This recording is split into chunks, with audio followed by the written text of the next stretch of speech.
हमसे कह रहा है कि the electric field in the region is given by, electric field given है एंड ई नॉट का वैल्यू भी गिवन है। Find the flux in the field through a rectangular surface of area 0.2 metre का square parallel to YZ plane. YZ plane के लिए बात कर रहा है, ये इस पे फोकस करना।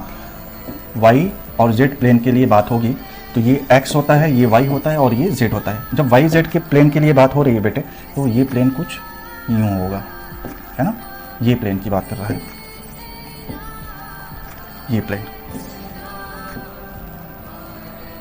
प्लेन होगा।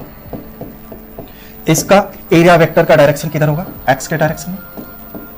मतलब ये होगा, इसके लिए आई कैप का यूज करते हैं, इसके लिए जे कैप का और इसके लिए के कैप का यूनिट वेक्टर्स में। तो बेटे एरिया का एरिया वेक्टर क्या हो जाएगा? मतलब हमारा एरिया क्या होगा? एरिया वेक्टर के फॉर्म में 0.2 आई होगा। ये क्लियर है। और हमें ई गिवन है कितना? वेक्टर ई गिवन है 3.5 ई नॉट आई प्लस में 4/5 ई नॉट जे। और हमें फ्लक्स पता है क्या होता है? हमारा जो फ्लक्स होता है फाई वो क्या होता है? ई डॉट ए होता है। डॉट प्रोडक्ट होता है एरिया वेक्टर का और इलेक्ट्रिक फील्ड का। यहां से देखना बेटे, आई से आई मल्टीप्लाई होगा और फिर आई और जे क्या करेगा?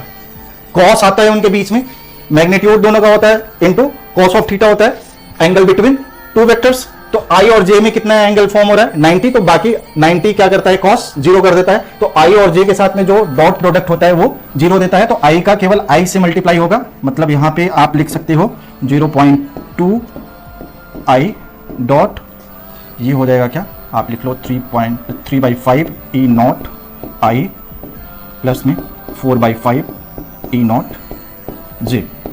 तो बेटे आई का केवल आई के साथ में वैल्यू मिलेगा, जे के साथ में जैसे ही डॉट प्रोडक्ट लगाएंगे तो ये ओवरऑल 0 कर देगा। तो हमें रिजल्ट क्या मिलेगा ये समझना। रिजल्ट क्या मिलेगा वो देखना।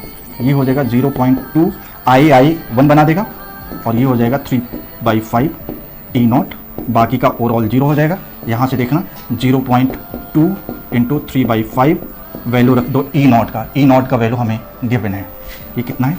2.0 इंटू 10⁻³ न्यूटन पर कूलॉम होता है इसका वैल्यू। तो उसको रख देते हैं, रिजल्ट आ जाएगा बेटे। यहाँ देखो ये 2 2 जा 4 हो जाएगा, 2 2 जा 4, 5 जा 20 हो जाएगा। अच्छा ये 3 है, ये 5 नहीं है, ये 3 है ना बेटे, ये 3 है, इसको 3 बोलना। तो ये हो जाएगा 2 2 जा 4, 3 जा 12 हो जाएगा। 12/5 मतलब 1.2/5 हो जाएगा इंटू 10⁻³ हो जाएगा।